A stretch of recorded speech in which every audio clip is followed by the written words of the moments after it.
हर खबर पर होगी आपकी पकड़। डाउनलोड कीजिए एबीपी लाइव ऐप।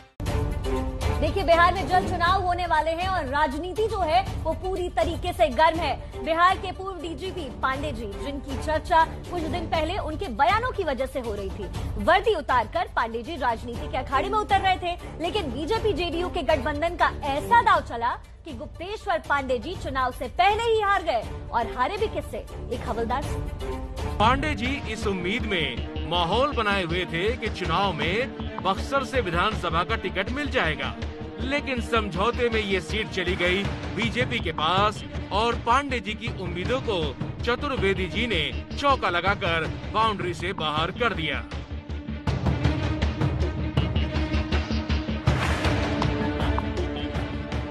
दिलचस्प बात यह है कि जिन चतुर्वेदी जी ने चुनाव से पहले ही टिकट के अखाड़े में डीजीपी रहे गुप्तेश्वर पांडे को चित किया है, वो परशुराम चतुर्वेदी किसी जमाने में पुलिस के हवलदार हुआ करते थे।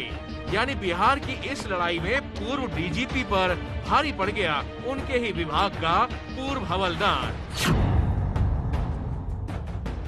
मैं किसी को मात नहीं दिया हूँ। डीजी साहब मेरे बड़े भाई हैं और आदरणीय हैं। मैं जहाँ भी मिलते हैं मैं पैर छू के उनका प्रणाम करता हूँ। आज भी मेरे उनके प्रति हृदय में आदर है।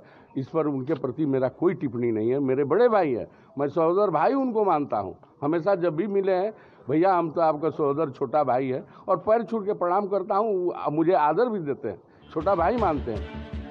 अब जब भला टिकट की लड़ाई में हवलदार से डीजीपी साहिब मात खाए हैं, तो सफाई में क्या ही कह सकते हैं। कुर्ता बंडी छोड़कर पांडे जी सफारी सूट पर आ गए और टिकट नहीं मिलने के बाद पहली बार मीडिया के कैमरे पर आए तो कहानी सुनाने लगे। बिहार के माननीय मुख्यमंत्री श्री नीतीश कुमार ने अपने दल की प्राथमिक सदस्यता हमको दिलाई, तो मैं उस सदस्य की हैसियत से अभी भी जदयू में बना हुआ हूँ, उनके पार्टी का अनुशासित सिपाही हूँ। मेरे वीआरएस लेने और पार्टी की सदस्यता को लेने से उसको सीधे चुनाव से जोड़ करके देखना ठीक नहीं है। चुनाव लड़ने की संभावना थी, मैं हमेशा कहता रहा चुनाव में लड़ सकता था, किसी कारणवश ये समीकरण नहीं बैठा।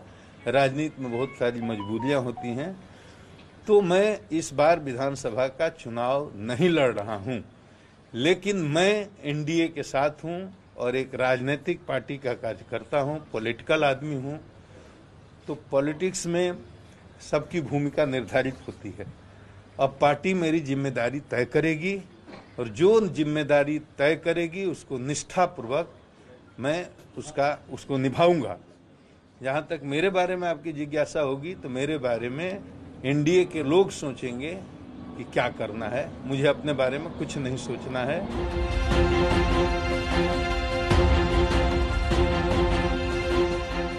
पांडे जी पिछले महीने की 27 तारीख को नीतीश के सामने जेडीयू में शामिल हुए थे।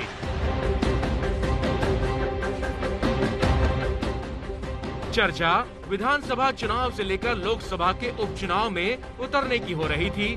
बक्सर से तो नामांकन के लिए फॉर्म तक खरीदे जा चुके थे, लेकिन ना माया मिली न राम।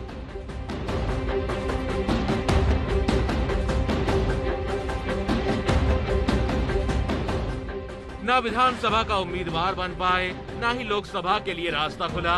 अब विधान परिषद और राज्यसभा जैसी जगहें बची है। गुप्तेश्वर पांडे को चुनाव का टिकट मिलने की उनकी हसरत इस बार तो अधूरी ही रह गई, लेकिन इसका मतलब ये नहीं है कि उनकी राजनीतिक हसरत का द एंड हो गया है। अभी बिहार में विधान परिषद के 12 सदस्यों का मनोनयन होना है, उन्हें उसमें भी जगह मिल सकती है। इसके अलावा कई और भी राजनीतिक पद हैं जो गुप्तेश्वर की झोली में जा सकते हैं, लेकिन इसका नंबर जब आएगा तब। फिलहाल तो सियासत में नील बटा सटा हो चुके हैं। नहीं, हम नहीं ठगे गए हैं। बिहार के मुख्यमंत्री अपने जमान के बड़े पक्के हैं, वो किसी को ठगते नहीं हैं। अब आपको मैं क्यों बताऊं कि उनके हमारे बीच में क्या बात हुई है। ये तो हम लोगों का निजी मामला है ना। ये आपका चुनाव लड़ेंगे। मैंने कहा था, मैं अभी भी कह रहा हूं कि राजनीति में मैं आया था इसलिए कि चुनाव लड़ूंगा।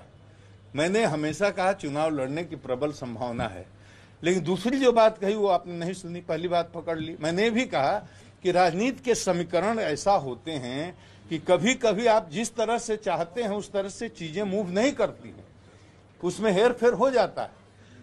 तो ये बात समझने की है। इसमें हताशा और निराशा वाली बात तो और ठगने वाली तो कोई बात ही नहीं है। मैं उनके साथ था, उनके साथ हूँ, एनडीए के साथ हूँ। हम तो कहते हैं हमें मौका दो, हीरो बनाएंगे, माला पहनाएंगे, जिंदाबाद करेंगे। वैसे तो पांडे जी चर्चा में हमेशा से रहे हैं, लेकिन पिछले कुछ दिनों से ज्यादा चर्चा में आए सुशांत केस की वजह से। नतीजा आएगा, निश्चित आएगा, क्योंकि ये केवल एक आदमी की लड़ाई नहीं है, एक परिवार की लड़ाई नहीं है, ये गुप्तेश्वर पांडे की कोई व्यक्तिगत लड़ाई नहीं है। क्वारंटीन जो किया गया है उसका हम लोगों ने विरोध किया है। रात में मिडनाइट में जाकर के ठप्पा ला के कैदी की तरह बोलते हो कि अब आप बाहर नहीं निकल सकते। ये अन्याय के विरुद्ध न्याय की जीत है।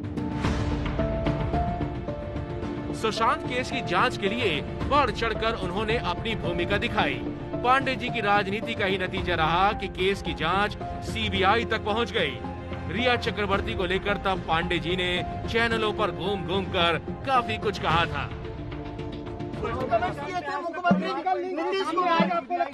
बिहार के मुख्यमंत्री पर कमेंट करने की औकात रिया चक्रवर्ती की नहीं है। उसने कुछ किए थे, रिया चक्रवर्ती की औकात नहीं है बिहार के मुख्यमंत्री पर टिप्पणी करने की। पटना पुलिस की जांच सही थी, इसका मतलब पटना पुलिस जो कर रही थी बिल्कुल कानूनी तरीके से, संवैधानिक तरीके से सही काम कर रही थी। और बिहार के मुख्यमंत्री ने जो सपोर्ट किया, आज सुशांत को अगर न्याय मिलने की उम्मीद बनी है, इस मुकाम तक लड़ाई पहुंची है, तो बिहार के मुख्यमंत्री के सपोर्ट के कारण। और संयोग देखिए, जिस दिन रिया चक्रवर्ती जमानत लेकर घर लौटी, उसी दिन पांडे जी के टिकट का खेल हो गया। अब महाराष्ट्र के गृह मंत्री अनिल देशमुख कह रहे हैं कि उनके दबाव का नतीजा है कि पांडे जी का करियर संवरने से पहले ही बिखर गया है। वो उनका निजी मामला है। गुप्तेश्वर पांडे को टिकट देना नहीं देना उनके पार्टी का सवाल है। हमने सवाल किया था कि क्या भारतीय जनता पार्टी के नेता उनके प्रचार को जाएंगे, ये सवाल किया था। शायद उसके डर से उसको टिकट नहीं दिया होगा।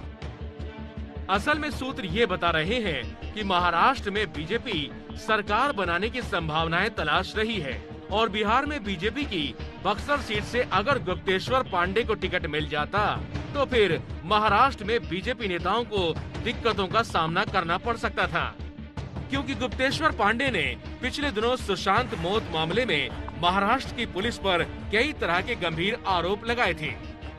हमारे यहाँ मुकदमा हुआ, हमारे यहाँ एफआईआर हुआ, यहाँ से वहाँ टीम गई।